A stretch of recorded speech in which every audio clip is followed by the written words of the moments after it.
Lena is being interrogated in a closed facility. Until recently, she was on an expedition that explored the anomalous Flicker Zone, which was created due to a meteorite fall on the coast of the United States. The woman believes that she was only gone for a couple of weeks, but in reality 4 months have passed, and no one understands how she survived.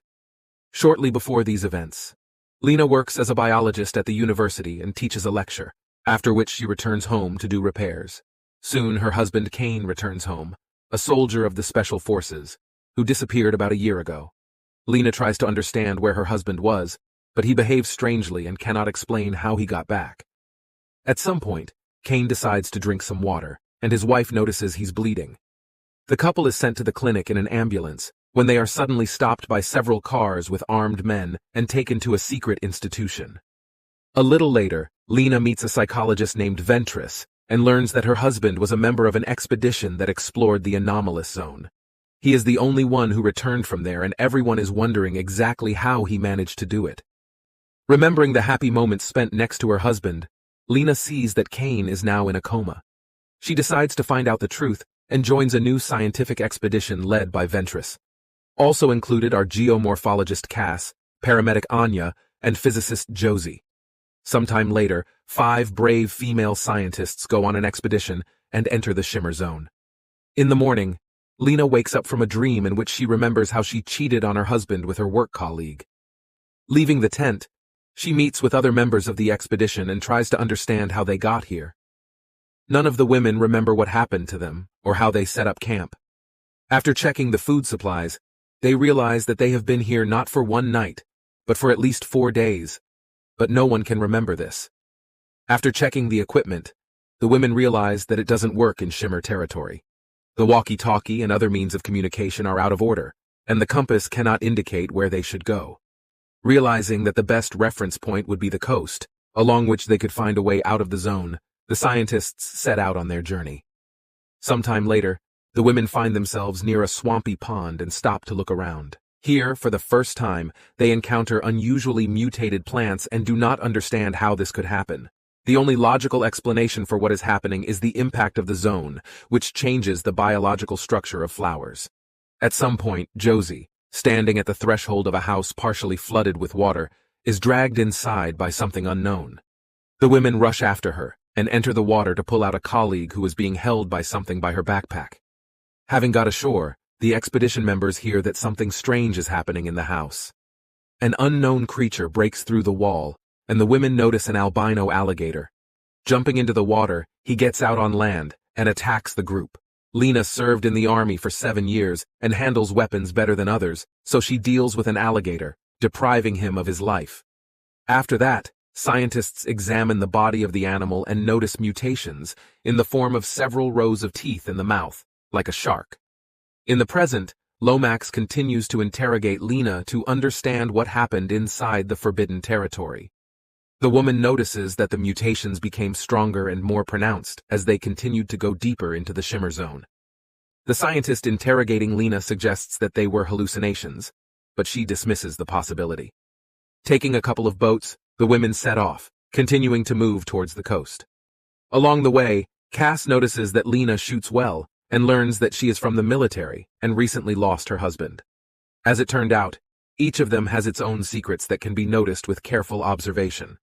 For example, Cass has experienced the loss of her daughter with leukemia, Anya is struggling with addiction to alcohol and illegal substances, and Josie walks with her sleeves down to hide the scars from attempts to commit suicide. Soon, the women get to an abandoned military base and decide to stop at the canteen. Here, the expeditionary group finds a duty schedule and realizes that the last military men who arrived here also lived in the dining room. Lena notices her husband's name on the stand, but continues to hide the fact that she knows Kane. Ventress notices a memory card on the table and offers to watch the video message left by the previous group. The women watch in horror as Kane uses a knife to cut open a colleague's abdomen to reveal that his internal organs move like the worms that live inside him. Panic grips the group, but Ventress continues to explore the area. In the room where the pool used to be, she and the other women find the body of the soldier in the video, reduced to an overgrown lichen colony. Anya and Josie are shocked by what is happening and leave to get some fresh air. At night, Lena cannot sleep and remembers the last day spent next to her husband. Kane left for the expedition a day earlier than planned, but did not tell her about where and why he was going. Realizing that sleep will not work, the biologist examines her blood and notices a strange cell division, unlike the one she studied before. After calming the flustered Cass, Lena goes downstairs to help Ventress secure the perimeter. The psychologist supports the biologist and approves of the fact that she has hidden her marriage to Kane. The woman also offers to continue the expedition, moving towards the village, the evacuation of which was carried out almost 2 years ago. At some point they hear a strange sound and realize that something is happening here. The other members of the group join Ventress and Lena after learning that the perimeter has been breached. A moment later, Cass is attacked by a mutant bear and drags the woman away in an unknown direction. Lena tried to follow the animal, but it moved too fast and disappeared into the darkness of the night. In the morning, a small conflict occurs between the remaining members of the group. Josie and Anya dream of leaving the terrible territory as soon as possible, and Ventress decides to reach the lighthouse at all costs and finish the research. Lena supports the opinion of the leader of the group, so the women continue to move according to the route laid out in advance. In the present, Lena admits that she did not want to return and knew that Ventress had cancer, but she still trusted her, because she wanted to get to the bottom of the truth and understand the anomalies that were happening. At dawn, the women continued moving deeper into the zone and found the shoes of the missing Cass. Lena decided not to endanger the rest of the expedition and set off in the footsteps of the predator. Nearby, she found the body of Cass with a torn throat and realized that now there were 4 of them. After being on the road almost all day, the women reach an abandoned village and decide to stay there for the night. Here they notice strange plants that have taken human form and study them. Josie, relying on physical laws, understands that the flicker is a prism for DNA, distorting everything that falls into the anomalous zone. This applies to the radio signal, compass, and organisms inside the shimmer. Women understand that we are talking about their own bodies, which are also undergoing irreparable changes. In the evening, the group decides to spend the night in one of the empty houses and settles down on the ground floor. Lena continues to study her own blood and realizes that changes within the cells are intensifying, changing her DNA from within. At night, a woman does not sleep well because of a nightmare associated with her betrayal of her husband. She understood that this was wrong and tried to part with her colleague, but soon her husband disappeared for a year, and Lena did not know if he was alive. At some point, the woman wakes up and sees an armed Anya in front of her, suffering from terrible paranoia. The paramedic does not trust the rest of the expedition members and disarms them, after which he ties them to chairs.